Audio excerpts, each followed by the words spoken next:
Et pour les autres monuments qui n'ont pas été sélectionnés au loto du patrimoine, mais qui ont quand même besoin d'être sauvés, d'autres moyens existent, comme la mission Berne, une mission qui va accompagner la porte de Champagne à Levroux, qui date du XVe siècle dans l'Indre.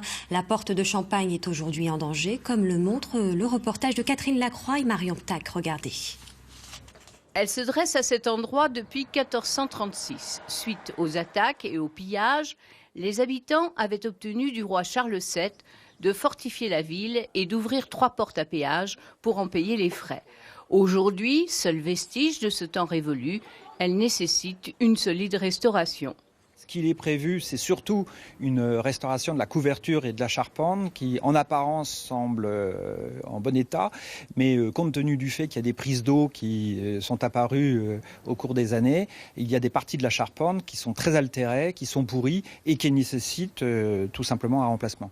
La mise en place de la mission Berne a permis de mettre en lumière la porte de Champagne, monument unique dans l'Indre. La Fondation du patrimoine appuiera la dotation accordée en organisant une souscription pour sa restauration.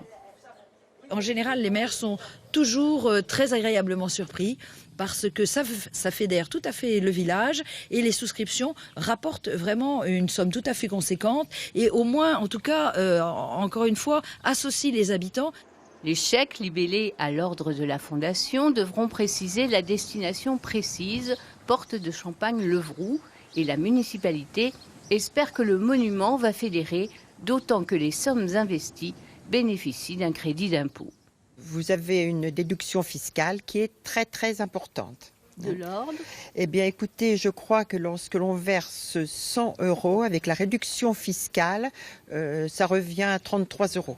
Une bonne nouvelle pour Levroux qui voit presque en même temps aboutir la demande d'homologation au label Petite Cité de caractère après 2 ans et demi passés à monter le dossier. C'est un projet qui va s'étendre sur plusieurs années.